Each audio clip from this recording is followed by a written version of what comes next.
Hey guys, Kerry here. Hey, I just recorded a video.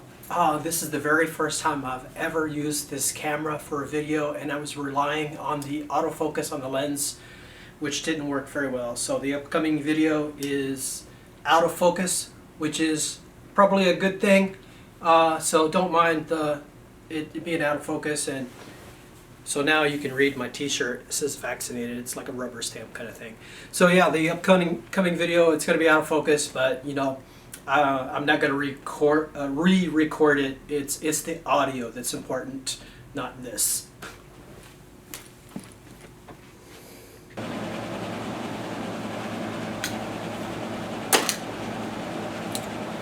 Hey guys, Kerry here.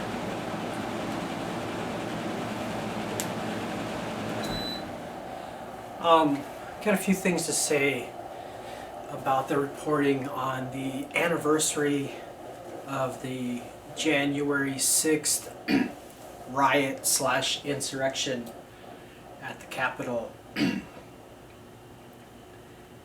Alexa, what time is it? It's 3:48 a.m. So it's 3:48 a.m. and I'm in an apartment building and I have neighbors on both sides.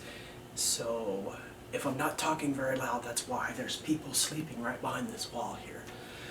But I was just cleaning my apartment, and you know how it is when you're doing things like that, you get into deep thought. And so I was thinking about some of the things that I watched on YouTube today about the reporting. The liberal media was really hyping this up. I mean, even the vice president, Kamala Harris, made a speech where she compared the January 6th event to Pearl Harbor and 9/11. And some people are even comparing it to the Holocaust as far as being, you know, dates that will live in infamy. And you know, while this event was embarrassing to a lot of Republicans,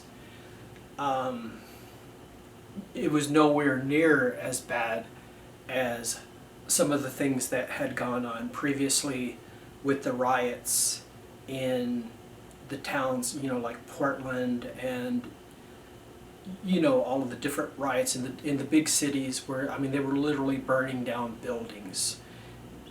People's, you know, just randomly burning down businesses that ironically were owned by people in that community that they were rioting for. A lot of black-owned businesses. I mean, this was, you know, BLM was supposedly, you know, this was supposed to be for, you know, for the rights of black people. But a lot of the businesses that got burnt down were black businesses in black neighborhoods that serviced the black community.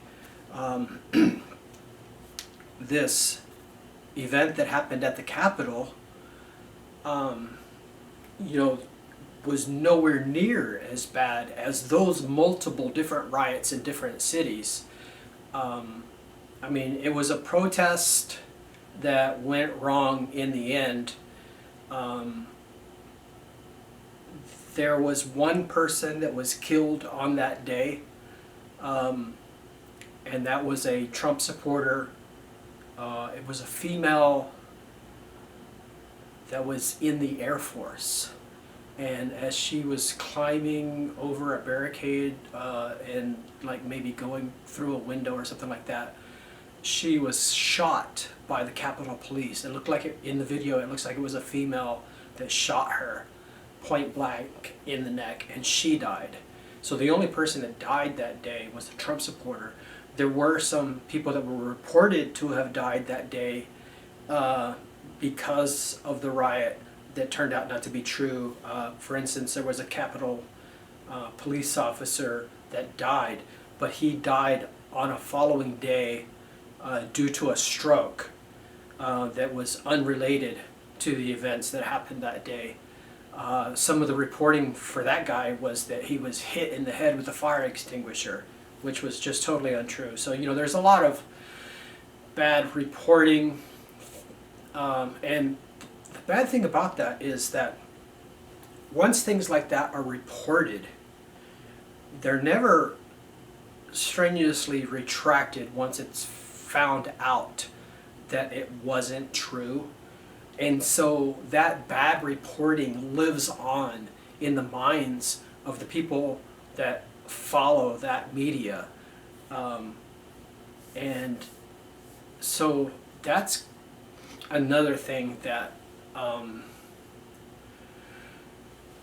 it used to be that the media, they needed to be credible and cite their sources and things like that. I mean, you learn that in high school when you write an English paper, that you have to cite your sources, or research paper, you have to put your footnotes of where you got your information.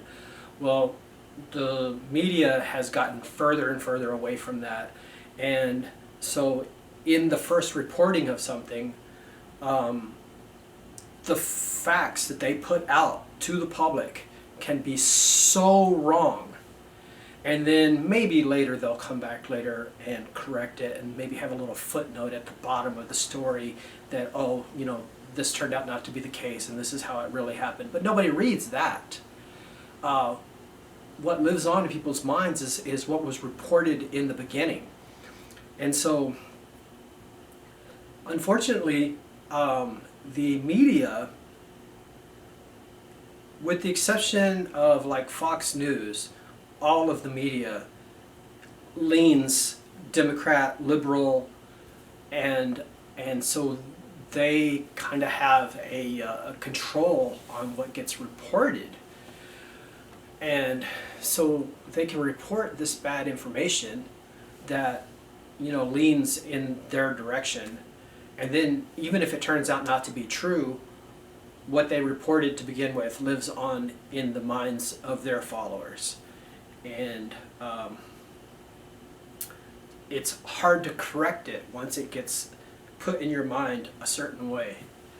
For instance, they are saying that President Trump incited the riot or incited the insurrection. Insurrection is the word that they want to use because there is a amendment to the Constitution that was inserted after the Civil War, that anyone who participated in an insurrection or incited an insurrection cannot run for office.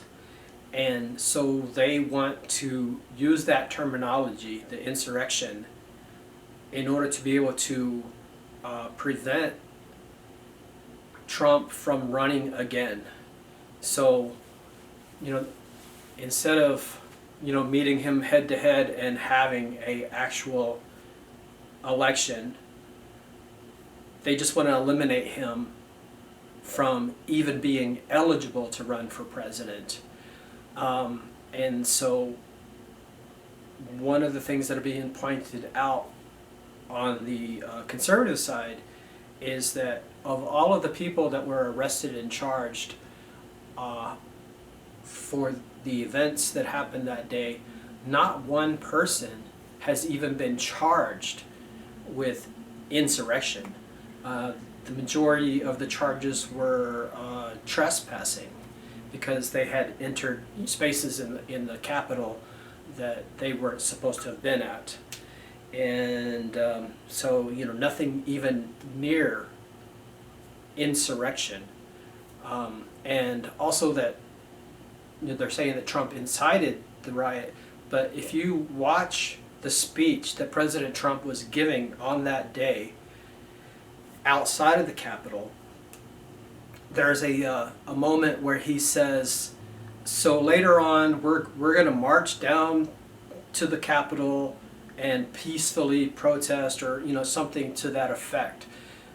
He never said anything about breaching the Capitol and going inside and doing anything other than just, we're going to go down to the Capitol and we're going to protest peacefully. So it turned out bad. Also, there are things that are not being reported, and the media may know these things, But The time is that's 3:57. the timer for my laundry. I've got towels in the washer. So there are things that are purposely not being reported on. And of course, this is done on both sides, but there was some things that happened, like for instance, the first person to break anything and breach anything, there was a guy who it was later shown in other videos that this guy was actually a member of BLM. And he was enticing the Trump supporters to let's break windows and go inside the Capitol. And so when he started breaking the windows, all of the other Trump supporters were trying to stop him, and they were like, no, don't do that. We're not that kind of people. We don't break things. Stop it. And so they were stopping him. I believe he was a black guy. I mean, there are a lot of black Trump supporters, but when you go back, there are videos from previous days where this guy was pro BLM, and he was talking about some of the plans that they had that were going to be bad, that they were going to do. Anyway, if you do your research, you can find those videos. And so there was also a guy down there that he was a really tall guy, and he was wearing a red Make America Great Again hat, Trump, to make himself look like a Trump supporter. And he was trying to entice all of the other Trump supporters, that, hey, tomorrow we need to go down to the Capitol, and we need to breach the Capitol, and we need to go inside and do all this. And all of the other people around him were saying, no. And some of them were smart enough to figure out that this guy was like setting a trap. And it turns out that this guy actually works for the FBI. And these people were smart enough to notice that, and they started calling him out on it, saying that he was like an insurgent or something, somebody from the other side that was, being planted in order to try to induce them to do something that would get them into trouble.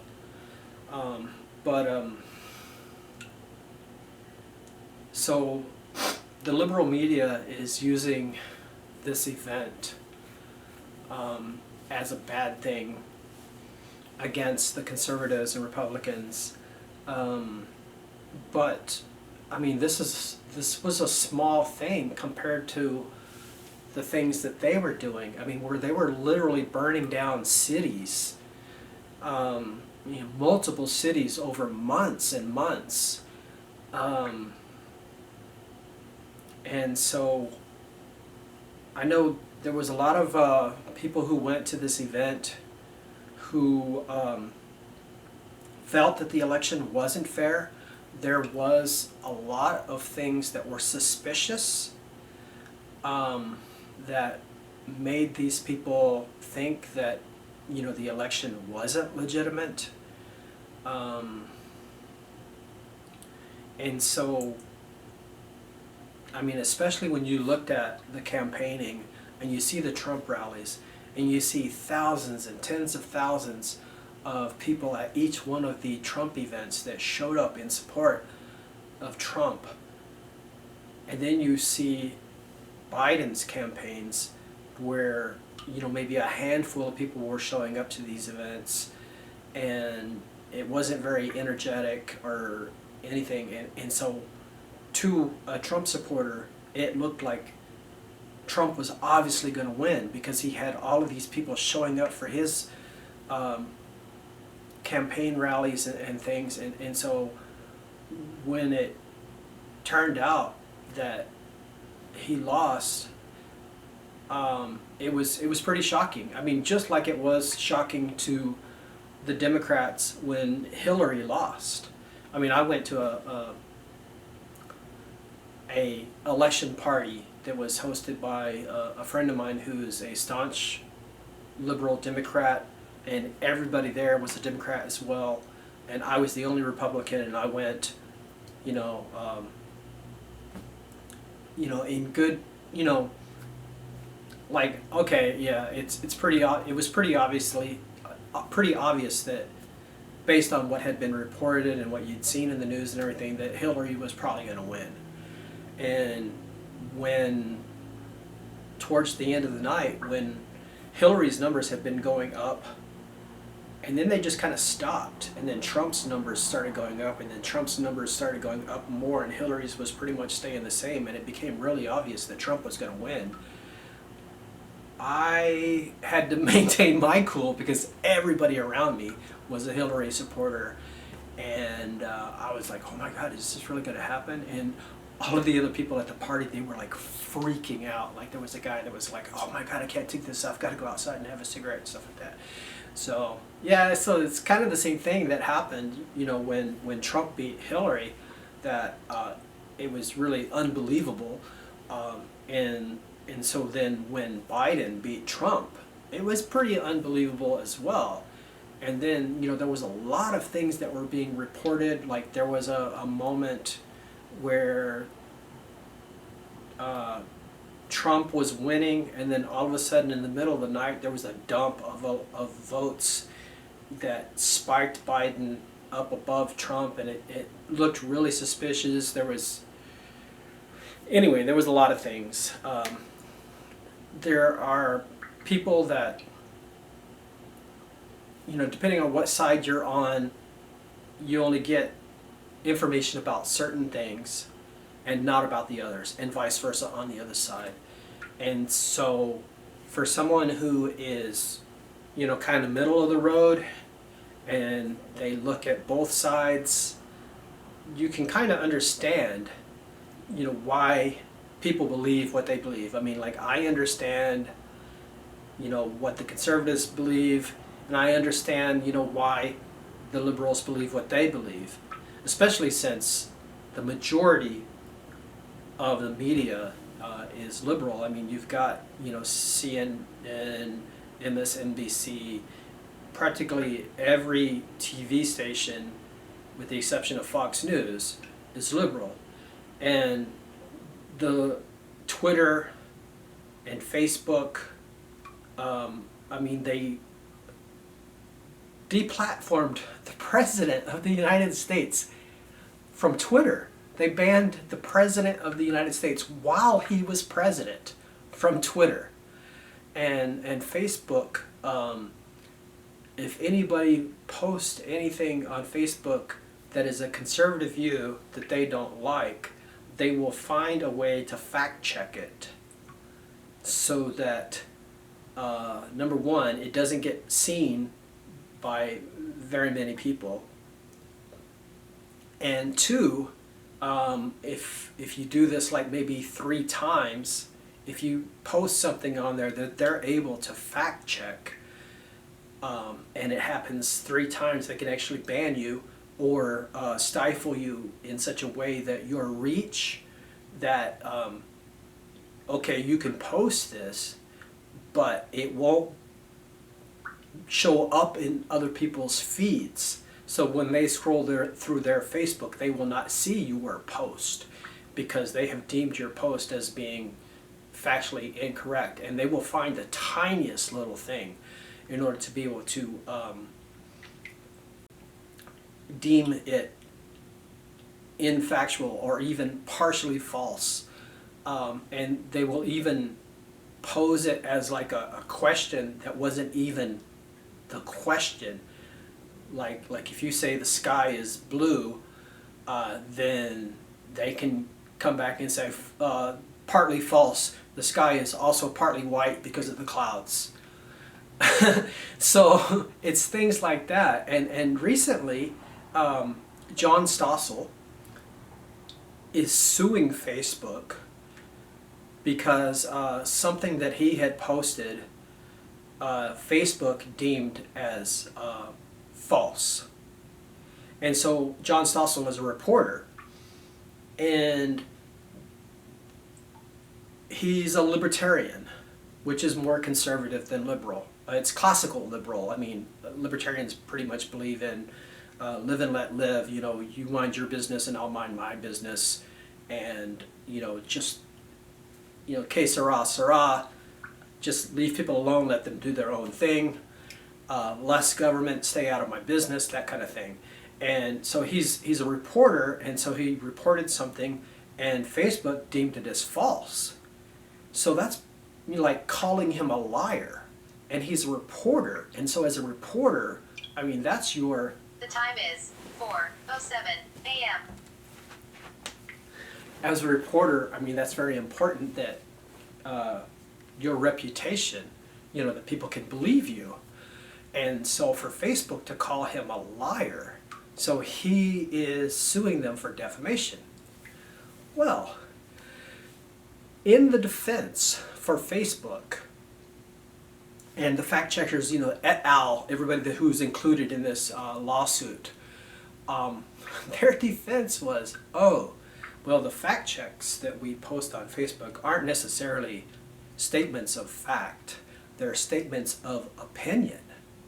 And you can't be sued, you can't be held liable for your opinion. So therefore, these fact checks that we're putting on Facebook aren't statements of fact, they're statements of opinion.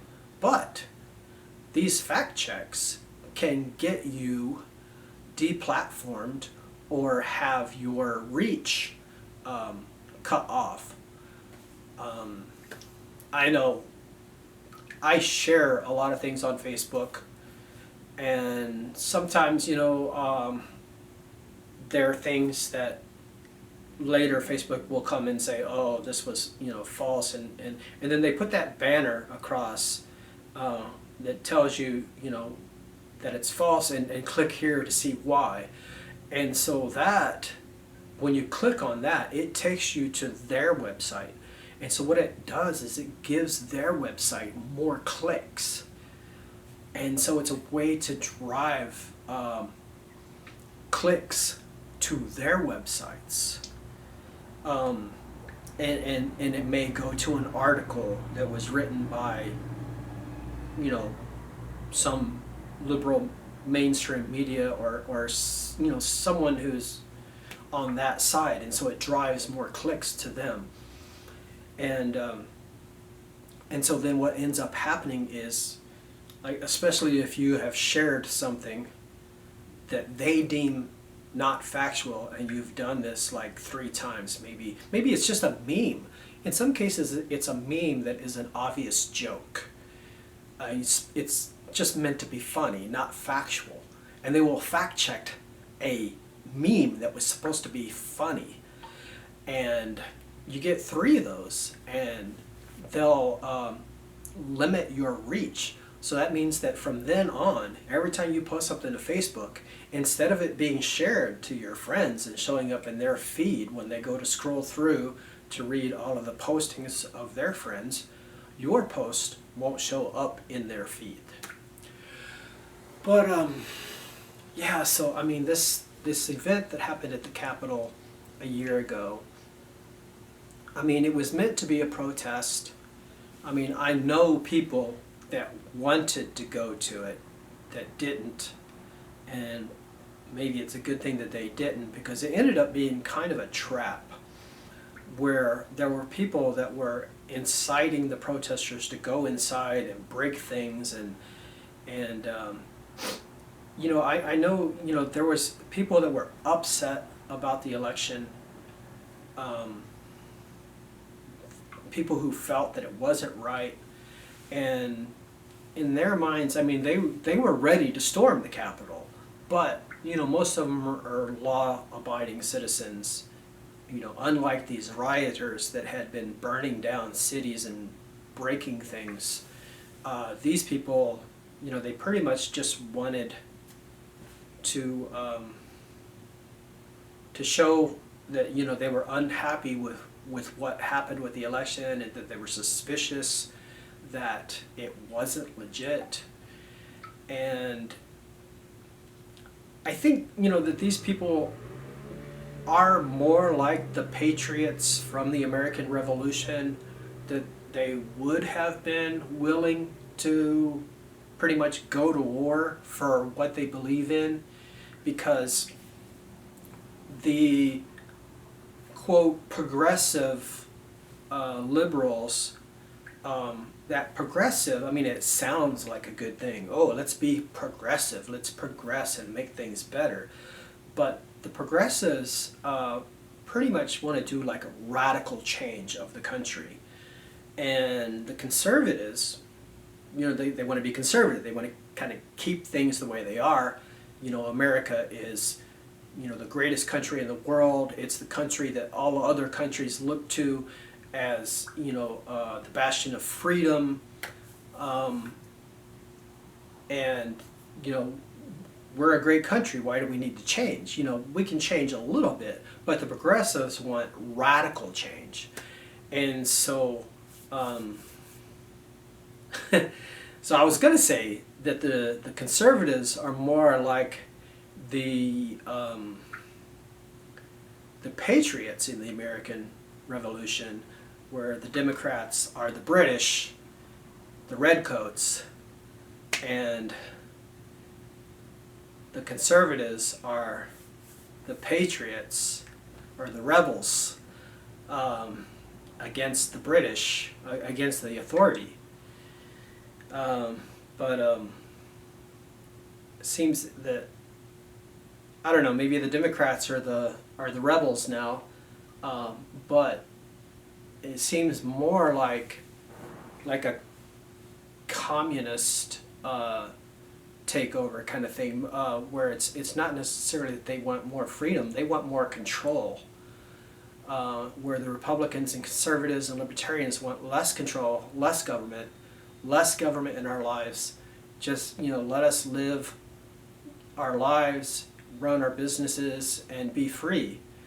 Where the progressive liberals, Democrats want more socialism, more government control. They want the government to be your nanny, to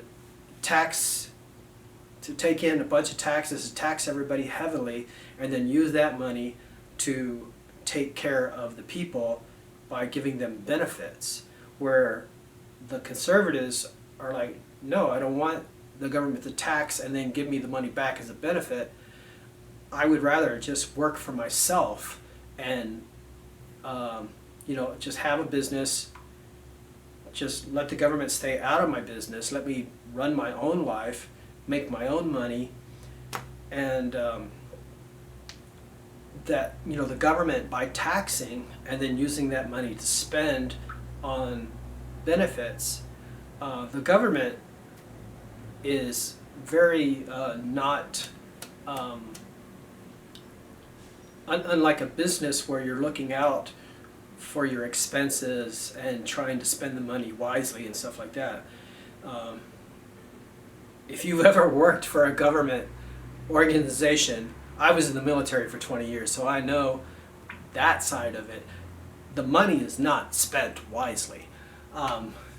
Every year, at the end of the year, at the end of the fiscal year, which is October 1st, when the fiscal year restarts,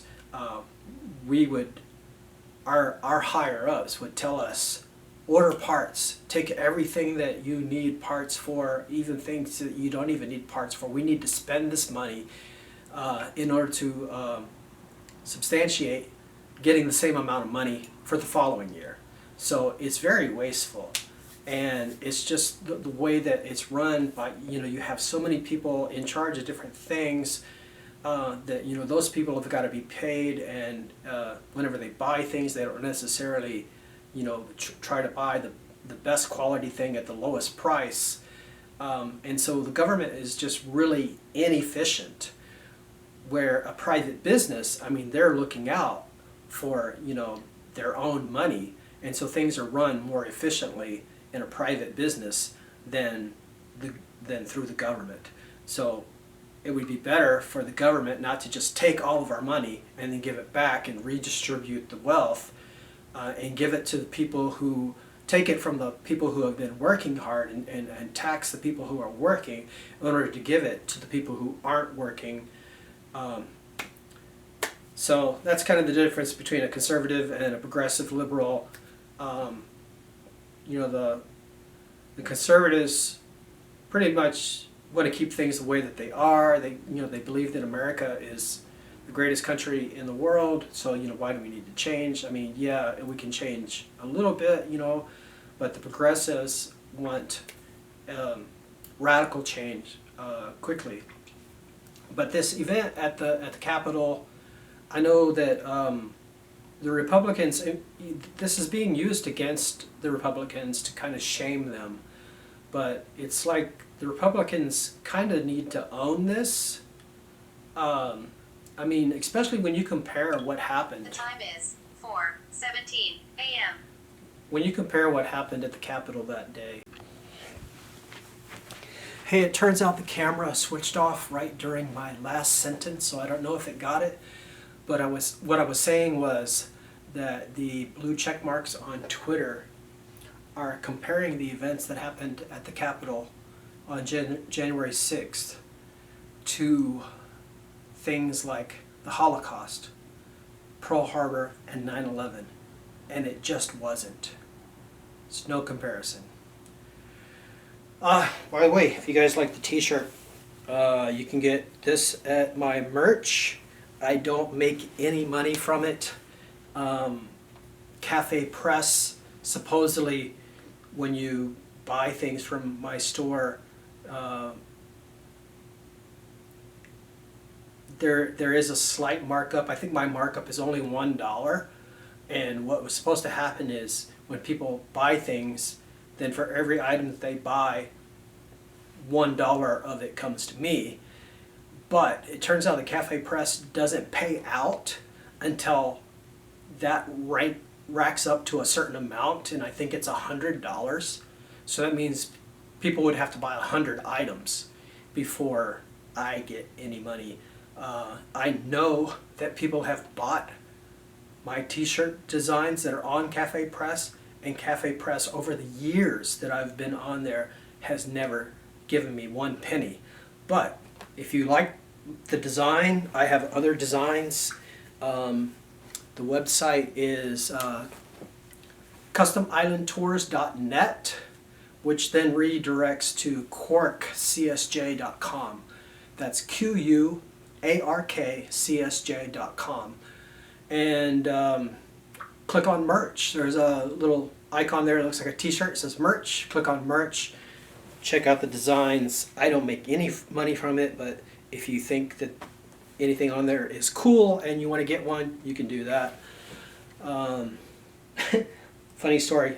I made this right before I got my vaccination, thinking that it would arrive about the same time that I get my vaccination. And whenever I posted it to Facebook, letting people know, hey, if you want to get one of these, here it is. People were arguing back with me. Oh, well, just because you have that doesn't mean, that's not proof that you've been vaccinated. And it's like, wow, dude, really? I mean, this is not meant to be proof that you've been vaccinated. That's what a vaccination card is for. Just show you how crazy people are on the internet. But anyway, so if you want a t-shirt, quarkcsj.com, and check them out.